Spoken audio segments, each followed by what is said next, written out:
Welcome to another episode of the Screaming Eagle, a father-son podcast. I'm Nick Kloss with my dad, Eric Kloss, and we had some big news break just before this. This is Tuesday, June 23rd, around 6 p.m., just about 20 minutes ago, probably now. Elliot Friedman, Emily Kaplan just broke the news. Jordan Kyrou is coming to Washington for Connor McMichael, Milton Gastrin, and the 16th overall pick in this upcoming draft at the end of the week.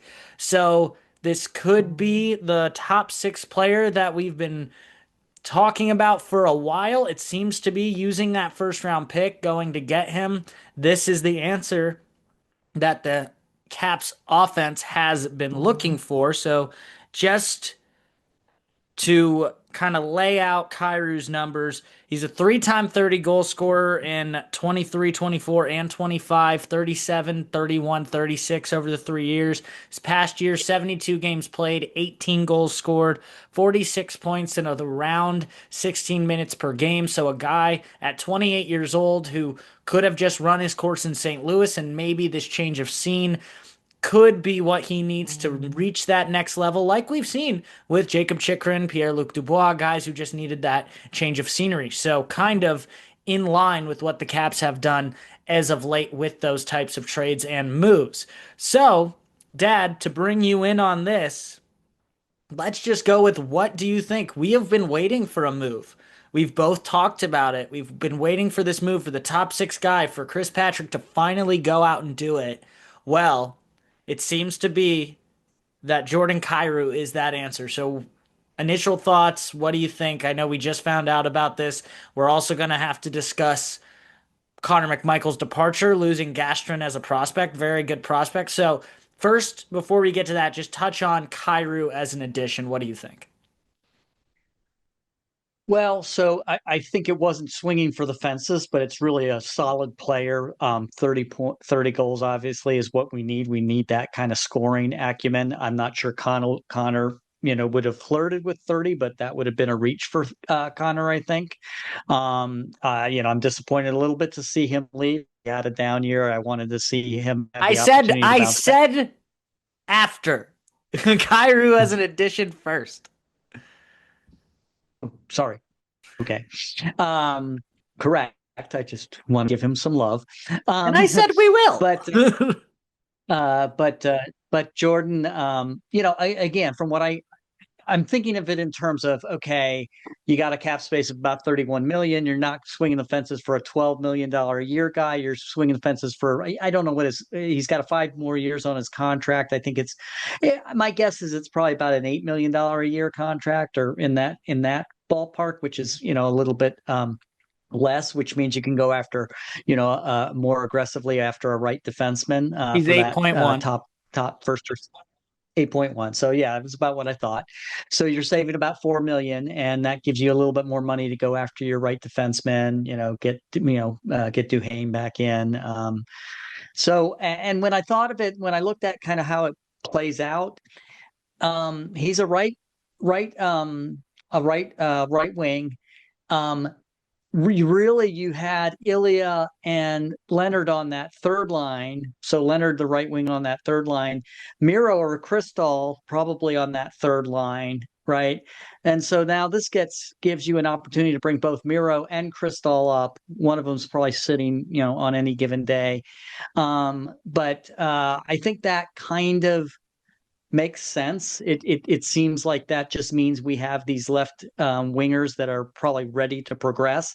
And when Ovi's gone, then you've got Miro or Crystal moving up to that first or second line left winger, and potentially, hopefully gelling with somebody like a Kyrou, with Dubois or Strome as their centerman. So I think it's a good move. I mean, it seems to be a really prudent move. It's not swinging for the fences. It's going after a good offensive upside player. Just like you said, we had great results with Dubois, and I kind of look at it from a Dubois perspective. Is this the kind of guy that, with a little bit of a change of scenery, suddenly is at the 35 to 40 goal range? And if he is, then he's the right move.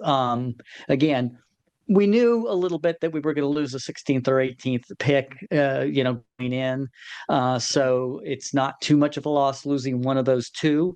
It's good that we have the other one.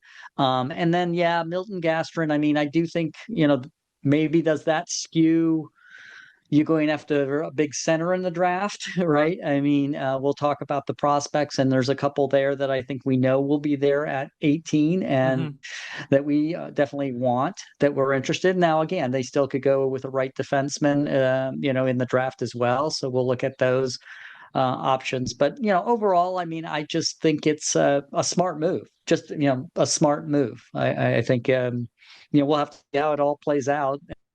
End of the day, that's what you Yeah. have to figure out is get them in camp, see how they gel. I mean, we know people want to be in the room in Washington, and they like the change of scenery. There's a history with people doing well once they've had that change of scenery, and I think Jordan Kyrou knows that going in, so he's probably excited about having the opportunity. And again, if Ovi's coming back, you have the opportunity to play with greatest scorer of all time in his last season. So a lot of upside for. Yeah. No, I tend to agree. And I think it was, you said it to me right before. It's not Jason Robertson. So it's not like you said, the swing for the fences move that's gonna, bring the whole house down, kind of like the Kachuk trade did yesterday. Um, but when you look at it, even if you lose Ovi, obviously you lose Ovi, there's more work to be done with this roster, but we're just kind of going with the he'll be with us next year until he tells us he's not.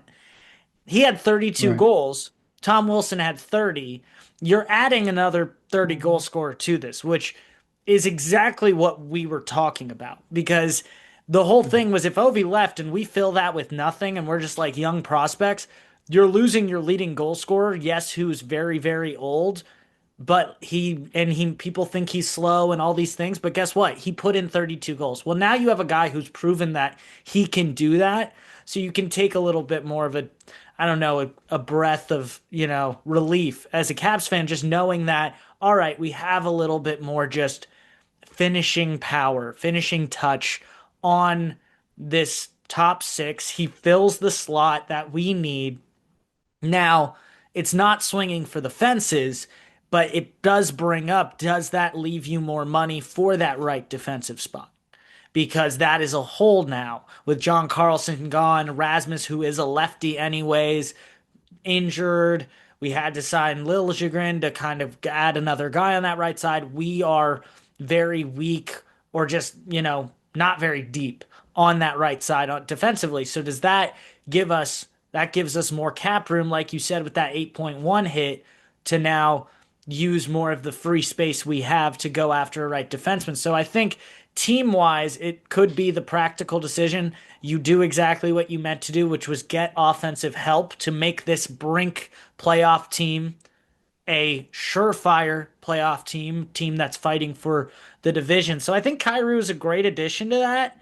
And I won't lie to you, when I saw the name pop up, it was kind of like it was only 30 minutes ago, but it was Jordan Kyrou. Like, Mhm. oh, okay. Like, kind of, you needed to look deeper just to be like, all right, let me really see, because you know who Jordan Kyrou is. I've heard flashes of him, Mhm. but he's not, you know, Vincent Trocheck or Tuck or any of these names, Robert Thomas, like these names that were being thrown Right. around. It was this guy who, Right. honestly, I never thought of. And so it Right. was odd to see that pop up, and even odder to see what we gave up, which I'll let you get to about that. Mhm. And but I do think at first glance, I think it's not the move I expected, but I think it is a very solid one. Um, we'll see if Kyrou turns out to be worth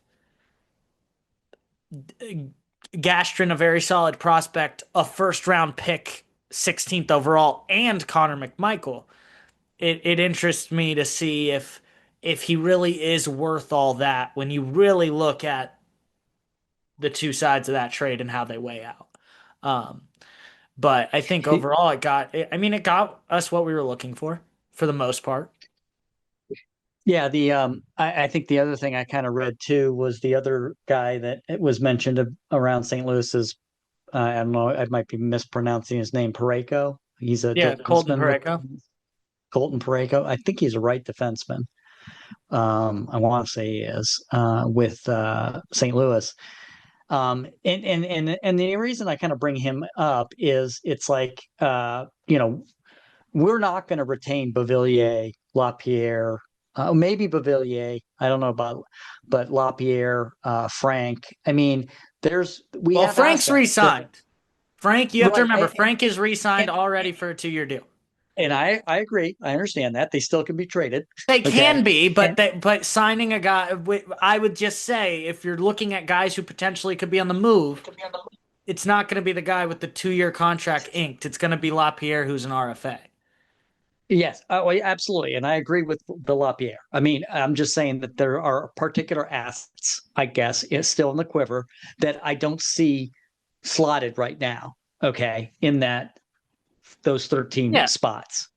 And so that's where I kind of wonder, like I said, are we going after another big name defenseman, right defenseman, to kind of fill out this offseason?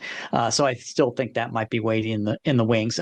As far as the what we're giving up, again, 16th. At least we're keeping the 18th, so we've got one of the two picks. Milton Gastrin, again, we're getting a little bit weaker on the center position, so I think there's some concerns there. Like I said, Connor, you always hope that someone who has had an off year bounces back with an on year. Do I think Jordan Kyrou has higher upside than Connor McMichael? Yes. Okay, he's an $8 million a year guy. Connor's probably a $3 to $5 million a year guy. So I do think Jordan Kyrou is. It's not a swing for the fence pick, but it's a smart um, move to get more offensive talent in the top six. Yeah. And we'll switch it now to kind of what we lost and how can this line up like you just mentioned. And what I'll bring up is let's start with the Connor McMichael piece because like you said, we still have another first, and we'll talk about the guys kind of we think could go in that spot, which just letting everyone know who's listening or watching, this episode was fully supposed to be like draft prospect central. We were supposed to record at 6 at 5:30. Kyrou gets traded to the Caps. So we're moving and editing as we go, but we're probably gonna mention kind of like you alluded to the big center prospect. That's kind of probably where we're looking now. Potentially right defenseman, but I really thought the defensive prospect would be more likely if we had the two picks. Now it seems like you said unloading one, maybe bringing in another. So we'll get to that in a bit. But I talked to you, I think, off show that I felt like Connor's down year really hurt him in the re signing Right. of his deal. Yep. That's how Yep. I felt. You are a Mhm. guy who really likes Connor, and I think you're going to speak for a lot of fans. I literally just got a text from a friend that said I was a big McMichael fan. What did you think of the Kyrie trade? Like as we're talking. So That's you'll funny. play that side because I think there's so many people who are right there with you. I don't. It's not that I don't miss McMichael, and I'm not going to miss him. I love that kid. I want him to have a great NHL career. He is unbelievably talented. What my point was to you is that I felt he didn't do enough for us to be like, yeah, we trust you to come back next year and put 30 in the net. And Mm. that's what we Yep. need. And Mhm. you didn't do enough to show us, like, if he had the year he had 2 years ago, that was his contract year. Yeah, he would have been inked mid-year. But he didn't do that, and that trend downward to me lent to more of a we need to get rid of him before his stock goes down more and we get caught paying the bill for it. And so I felt that Connor was very much a piece in play to be traded, And though it does suck, and I think we're really going to miss him, obviously, and at being people who have followed him since the day he got drafted, but I just sadly think he didn't do enough Right. in No, no. this year, in the I mean, year I thought, he needed yeah, to excel to ink that deal and to stick around because we know he wanted to. We know he wanted to, right. but he just didn't Yeah. do enough. And Kyrou is a sizable upgrade. Obviously, it's not a one for one trade for a reason. Right. And like I said, so again, it's sentimental, nothing more than that. When I remember Connor McMichael getting drafted, I think he had some issues the previous couple of years where he's coming back from injury, and so there were really question marks about the pick. And so to watch him go through the maturation that he has and hit 25, I mean that's the thing. He's just 25. I think he has a lot of upside, but as I said when we were discussing Jordan, the issue is, do I think his ceiling is a 25 to 30 goal scorer, or do I think he's a 35 to 40 goal scorer ceiling, right? And I think Jordan Kyrou has that higher upside of 35 to 40. And when I looked at where McMichael was playing, you just start to look at the balances. So, like when I look at the lineups now, you've got Ovi, Strom, and Kyrie, Protus, uh, Dubois, and Wilson, Miro, Ilya, and Leonard, right? And then Duhaime, Sortif, Triniev potentially coming up. So that's kind of what I'm looking at, and then Crystal is your 13th. Now Bavillier's still in there, Frank's in there somewhere. So Yeah, and I'm not I saying that personally would say Frank and Bovillier are more likely the plugins there, but yes. and that could be. I mean, again, I think at some point Crystal I just think is you have and to maybe that admit, Dad, that someone being signed for 2 years means they like him. right. I know. I understand that. I understand that. But also when you have a guy Crystal, who's got 70 points the previous year in the AHL, I mean, Ilya kind of superseded, Crystal's really good year in AHL.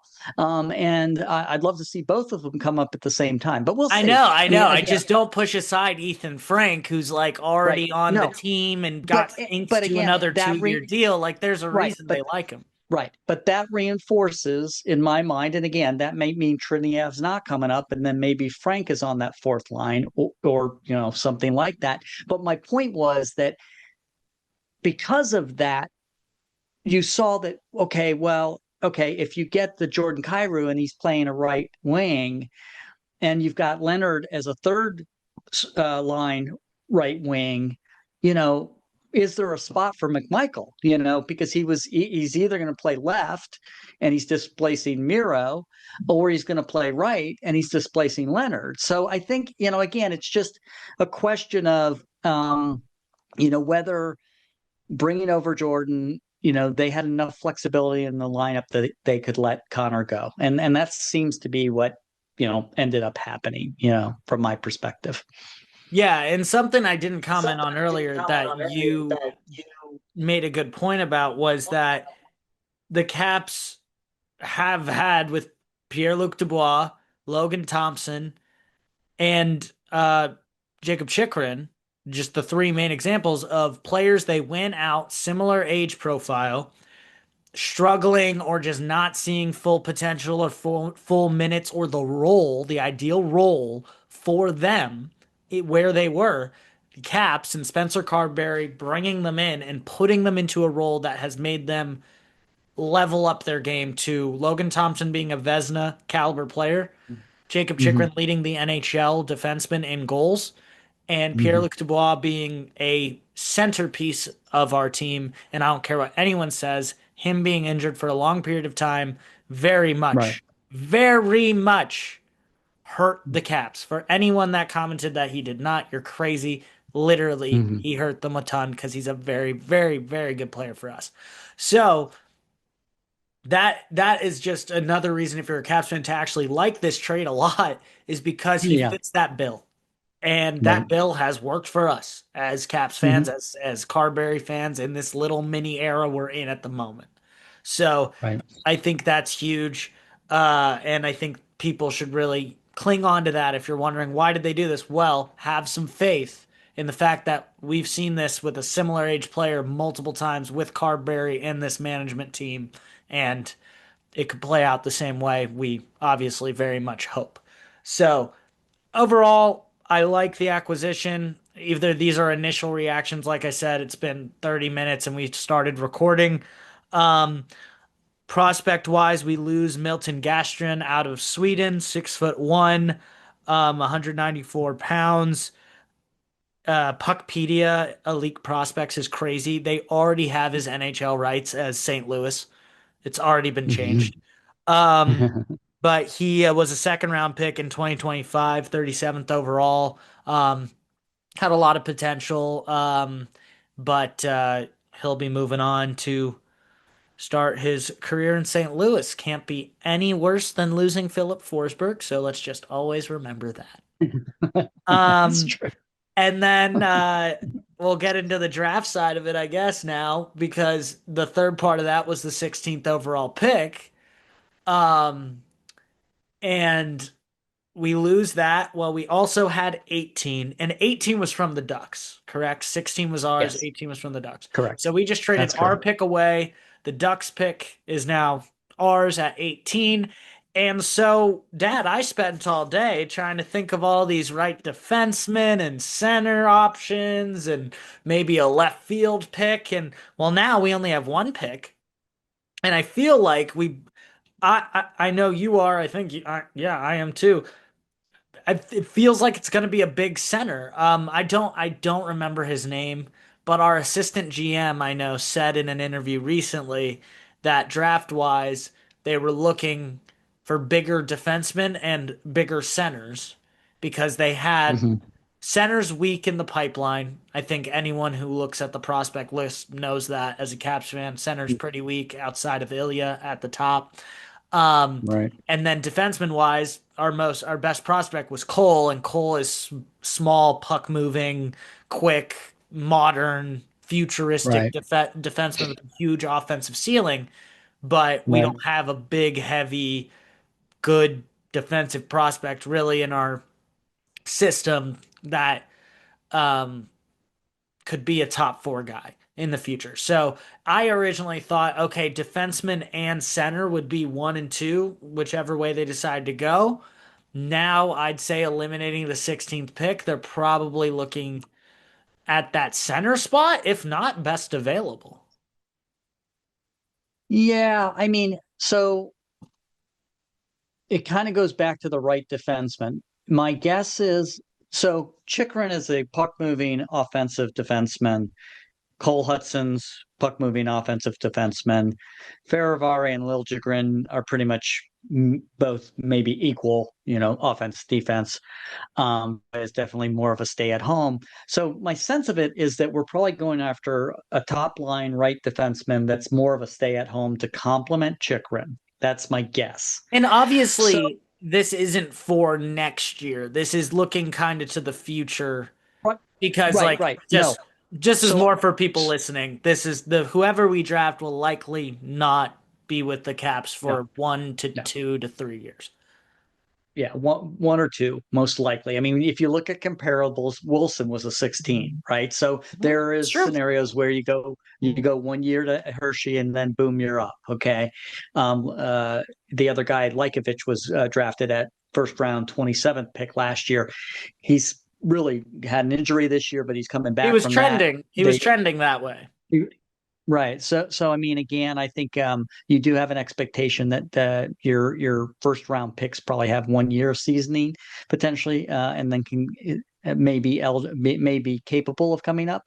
But what I was saying is really that I think that we are looking for, just from a trade perspective, that right defenseman that stay at home that complements um, Chikrin. Yeah. And because of that, I think the reality is you're not really going to draft that type of right defenseman, right? And I can give you names of people that I had on the list. There's even a player here that's And six wait, I say six. we're still gonna. I say we still name one or two that Sure, we will. that we like, just to give idea, because we never know what the front Yep. office is thinking. They could go after that defenseman, and what if they take him? We didn't say it, and then we don't get credit.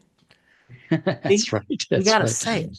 Um, That's right. so let's just go through our prospects, and we will talk about them as kind of how likely or unlikely they may or may not be. Most of these are pretty realistic in terms of where, but obviously there's lots of different mock drafts. I've seen guys who we could get who are like, oh, that's a top 10 pick, but depends on the scout and mock draft you Do look you at. want do you want to start with the defenseman first, or do you want to go with the? I think we go defenseman. And so I'll start with first defenseman I liked, who I think will probably be available in this realm, is Juho Pipaparinen, out of Finland. Played for Tapara in the Liga, the highest Finnish league. He's 6'3", 203 pounds. All these defensemen I'll name at least are righties. Um, and he played for Finland in the World Juniors. Not really a superstar. He's not that small, puck moving modern defenseman that you're seeing with Cole and Quinn Hughes and all Right. that. Much more of a big guy on the back end that can, stop you, also play calm, move the puck calmly, and move it up. So I really like him. Bigger guy, fits kind of what you like, Dad. Already Mhm. maturing. I mean, I think he's just 17 right now, 6'3", 203. So, he's a guy I've kind of tabbed that would be a possible, right D man for the future.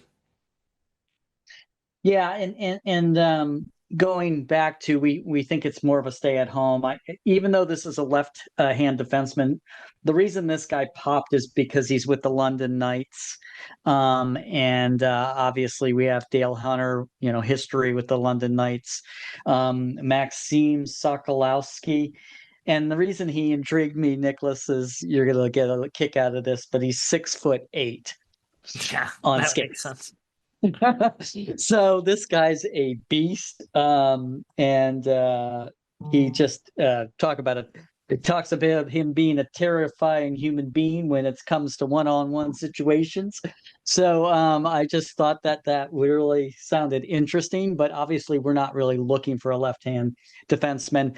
There are the other guys. Tommy Beal is a great 5'11" defenseman, but he's very puck moving. I mean, he's kind of He like a fits. right hand. I was gonna say He, he's like a righty. He's a righty Cole. I put that on my right. note too. So, Mhm. because that's the thing, you'll see a lot on these scouting reports. You probably saw it too, like modern defensemen or fits the new Mhm. age. Like, and that The new means age, like right? they're more of the can skate for days, head up, Right. puck moving, bring it in the offensive zone, shoot and Right. score. And like the thing with Right. like him, Ryan, obviously like Ryan Lynn is a big name that's coming up in this draft Yeah. cycle a lot. Right. And he's a guy, he's 5'11", 176, Vancouver Giants for the WHL. He's going to Denver next year. And like Mhm. he was a guy who's like probably projected about, I'd say now that we're 18, not 16, probably 5 to 7 picks above where we're supposed to Above pick. us. But Yeah. Yep. so he was a guy who I was like, if that guy falls, he's amazing. But he is the same thing. Kind of the big question marks of those guys are, how is he going to do in front of the net in a puck battle? Which is the problem, the question we're having with Cole at this very moment. So it's also Sure. Sure. it's hard to look at these guys and be like, all right, these are issues we're having now. Let's draft to fix them. But no, also they're not going to be involved in fixing that problem until two, Right. three Right. years down the line. Yeah. So, Yeah. No. but yeah, Sure. so I saw that a lot too. But Tommy Beal has kind of he's shot on the scene though. Like he's a guy who he could be available at 18, but could be a talent of even higher. Which the Caps are known for just jumping at talent when they see it in drafts. Mhm. Yeah. Yeah. No. No. I mean, I think Juho is the solid pick. I think, yeah. Uh, Tommy is more of a hey, he's available. let's take a chance, right? I mean, Well, and and I've seen Juho as high as 15 and as low as yeah, 40, 43. yeah, So yeah, a lot like of he flexibility he there. definitely could be available. I think he could realistically be available. Whereas like, and I think Tommy Blue could be too. So Hmm. of the righties, I think those are kind of Yeah. where No, where I I agree. looked I too. agree. And it's kind of funny because it's made me think a little bit about like, is it harder to project a defenseman being successful or a forward being successful, right? Yeah, true. Because again, I mean, I look at some of these prototypical defensemen, I'm like, okay, do I feel more stronger about a 6'4" that's going to supposed to be a stay-at-home defenseman, right? And is 17 and is maturing and maybe has a year or two season in the AHL. Does that person have a potentially a higher upside than maybe the Tommy Beal? Right. It's just hard to gauge. Whereas I think with a forward, you tend to have a little bit more evidence based on their junior league or whatever they're doing as far as their production at that level. So I think we can probably move into the centers because I do think it's probably going to be a center. That's just my feel. I tend to Um, agree. my feel for it. I just think we have a much more near term. When you think about sort of being, our fourth line center right now, and I mean, we're solid with Strom, Dubois, and Ilya. I think Well, for at least the I next. think our current centers honestly aren't that bad, but if you look at who's coming in the future, as Right, far like right. We don't. who's going to be that next first line center, Yeah, we Ilya don't was the really. next Yeah, one. It's Ilya right now, and he's coming. Right, So he's you have coming. to shore up that behind him. That's why I tend to agree. I think like when you look at And who there's our centers are right now, it's no one really of note. Our right, best prospects are wingers. and there's too many good centers available. I mean, It that's is it's basically a what heavy center draft. I did it notice is. that. Yeah.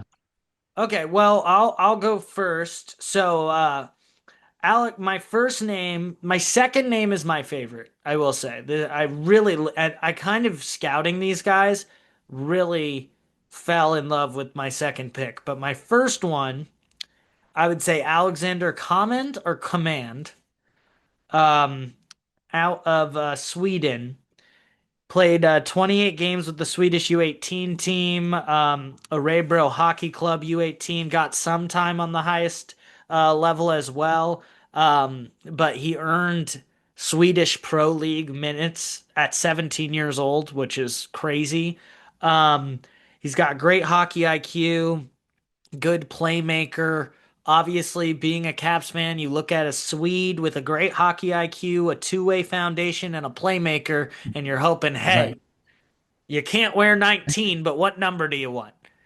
That's right. So Yeah. I really like him. And he was the first New York Times actually had him going to us at 18 in their draft. So obviously No, safe, easy. He already was being picked there. right. So could be, I would say, a safe chance that maybe he is the guy. If you want to look at New York Times Yeah, people as smarter than us, which I would. But yeah, he popped for me too. There's no doubt about it. he seemed He to was in be. he was with Sweden in the Worlds, I think, or the Olympics. Yeah, and but the thing that they Great say scout. about him is like he's good at everything. He's not Right. elite at any particular thing, but he's good at everything. You also have to think you're drafting a kid at 17, which is the note I'll say for most of these kids is a lot of them are 17, 18. That's the thing about the Right. NHL draft is you're taking these kids very, very young. He could become a great skater in a couple years, you never know. But he's very, very solid prospect overall. Yep. Yep. No, I agree. And I know that you have a couple others, and I think from what I had seen, Savanto had actually been moving up the board Well, as far. do you want me to go into Savanto or do you want to do your first guy first? What do you No, I can do no, no, no, Savanto. no. Yeah, you do Savanto and Okay. Morozov Okay. because they're Well, about the same type. Savanto is my favorite prospect. So Okay, 6'3", 209, also 17 years old. Played for Tapera, which is the same team I already mentioned with Pippa Perinen, right. the defenseman. But played in the World Juniors with Finland, 48 games in the top Finnish league at 17 years old. Wow.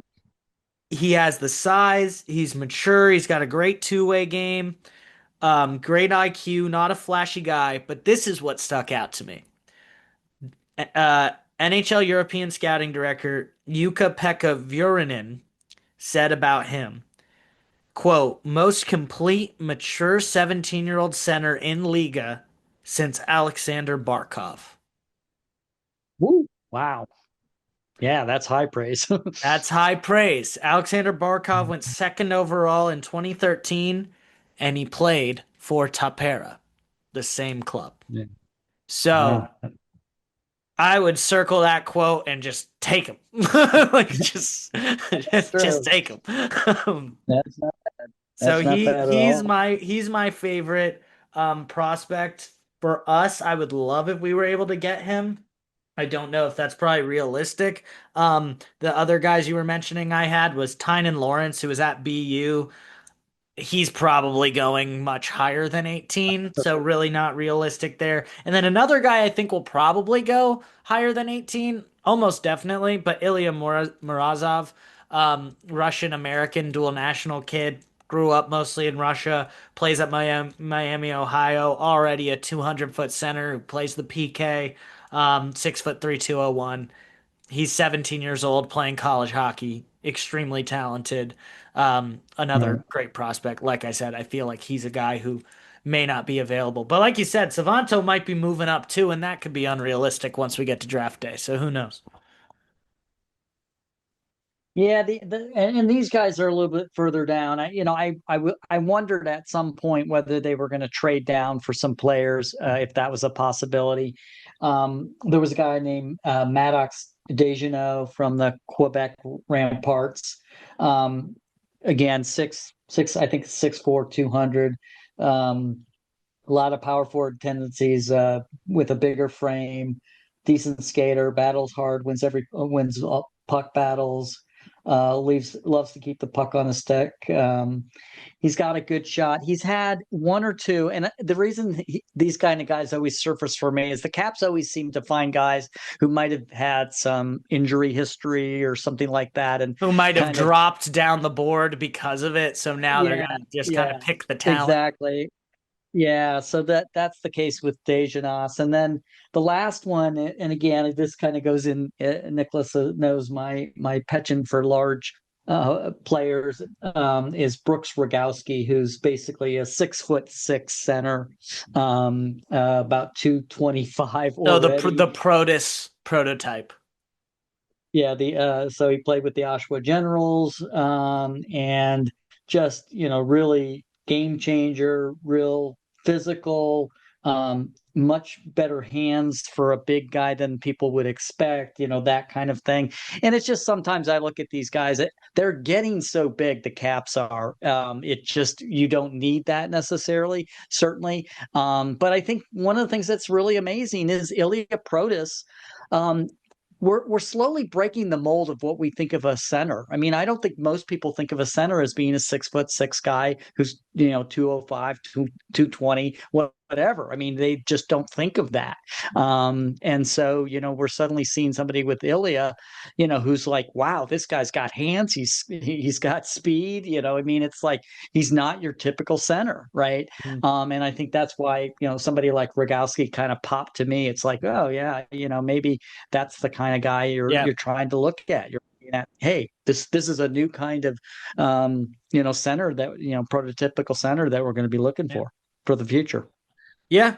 No, I like both those. Obviously, like you said, I mean, I think that's honestly something that's just changing in the NHL. If you look around, you're getting these massive people who are very talented as well. Like the size and the skill is merging, and you're noticing that with a lot of great players. I mean, but at the same time, Ilya Protas and Alexei Protas are still Tom Wilson, Brady Tkachuk, like still kind of enigmas and guys who can play power forward positions, but also Mm.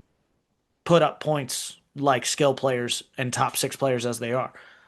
So obviously something you definitely want. And So then the last what? is is there anybody outside of those positions that, kind of, they take a swing Yeah. on because best available? Well, yeah, and so we both chose one outside of that, and for me, the name that I saw was Nikita Klepov, Saginaw Spirit 25, 26. He was the OHL points leader and rookie of the year. Um, he grew up mostly in Russia, and actually, this is my bad on this. This is the dual national. Morozov is from Russia, but Nikita Klepov, he was born in Florida, mostly grew up in Russia. He's committed to Michigan State. But he's kind of, when I look at him as a prospect, I don't know why I see Andrew Cristall. Just a guy who tears it up and scores ridiculously at every level he plays. And and he's got a great offensive IQ. He is very dangerous on power plays. The Spirit's system fits him really well, and he's so good at capitalizing on it. But like Cristal, like one of his question marks is, oh, his skating's not great. It's good. It's Mm. not great, but that's something I hear with Cristal. So Nikita Klepov is kind of in my head that really, really good offensive player where his talent could just make the Caps go, yeah, let's take him, but doesn't fit the position need, doesn't, Right. he could kind of be the same thing. He's 6 foot 180, so not huge, but just a lot of offensive upside, and Right. that's really where it stops, which is not bad at all. But Yeah. yeah, so that's kind of where I saw that. No, and my guy is, a guy named Mathis Preston, right wing from Vancouver Giants, and I think the reason he popped for me, and I hate to say it this way, but we've had a challenge with shooting in recent years, and when they say, his shot looks NHL ready right now, I mean that kind of perks my interest, just because I think we haven't had a lot of snipers that come right out of and I should say Ilya obviously put up great numbers in Hershey, so maybe he Mhm. proved me wrong last year. But so that's what kind of popped to me. He's got good size. Based one of the team's top all around offensive threats. He was on the U18s, finished with 6 points in 5 games. Puck possession machine, consistently gets the puck into high danger areas. Could become a top six threat down the line. Remarkable shot, waste no time firing in the back of the net. I like those kind of guys. I like guys when it's on their stick, they're taking a shot. But again, I think he's a little bit further down in the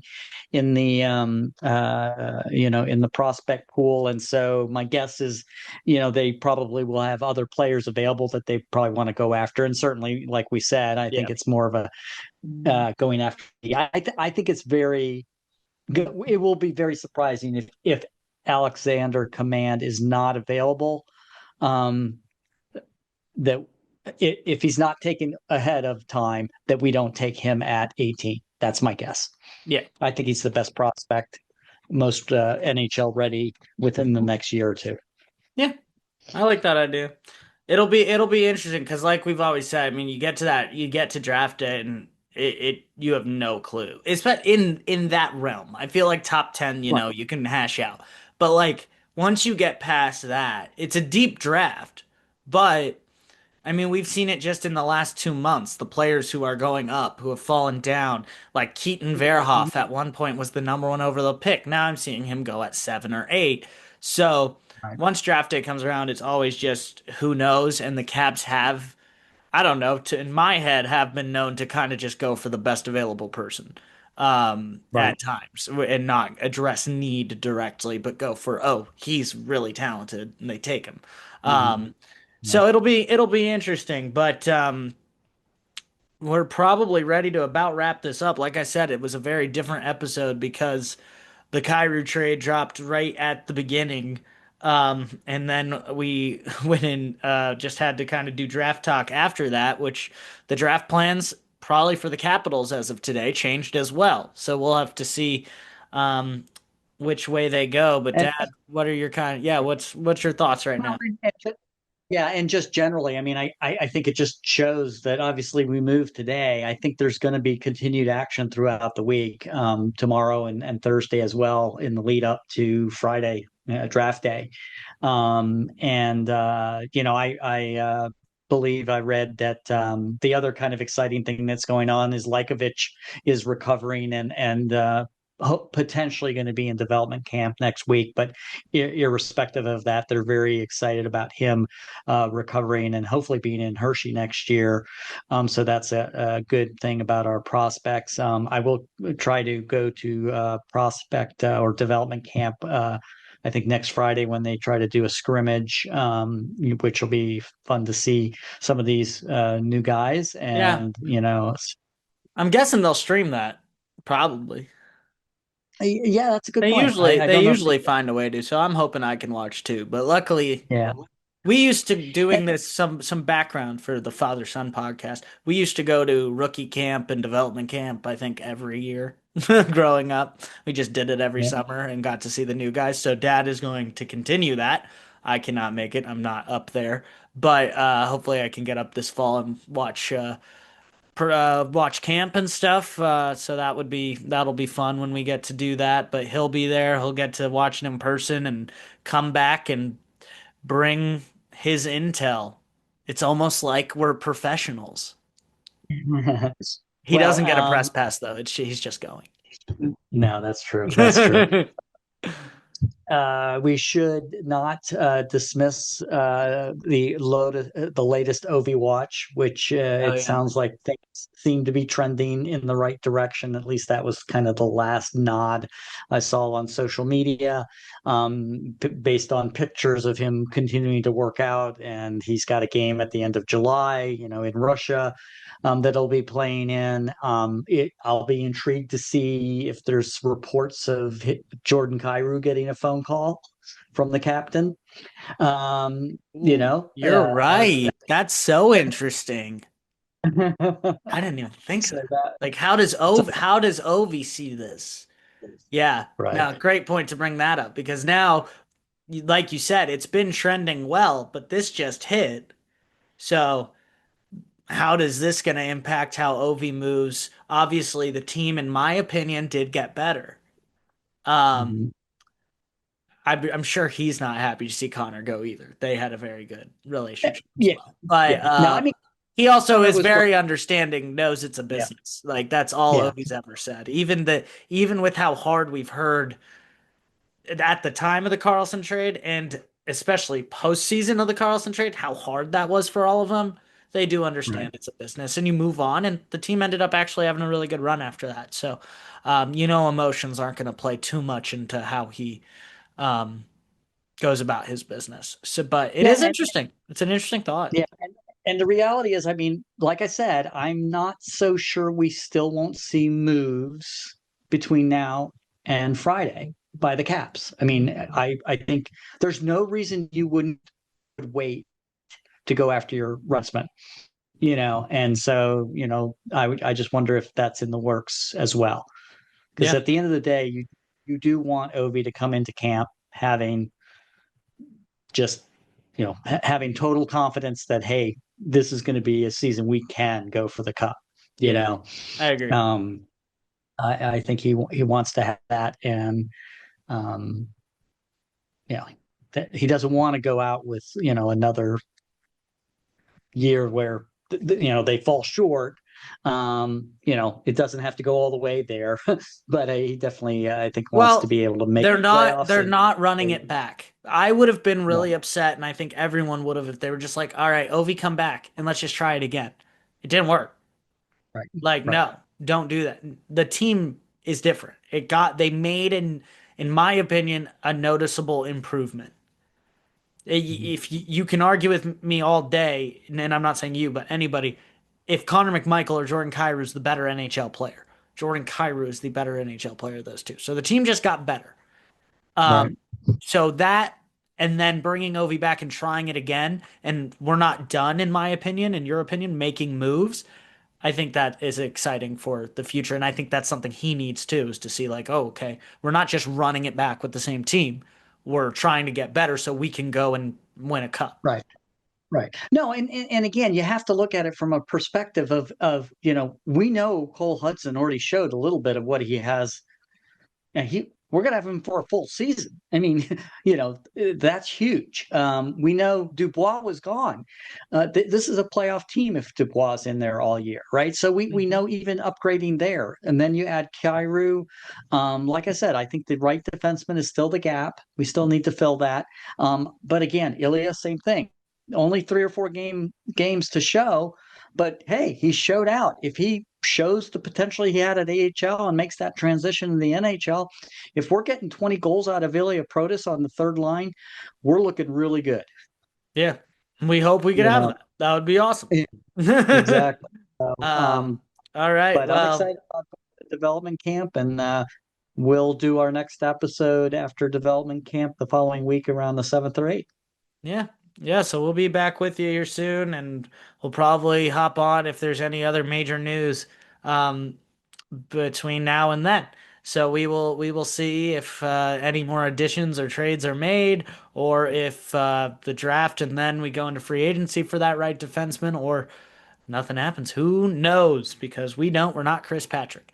But thank you so much for tuning in to another episode of the Screaming Eagle of Father Son podcast.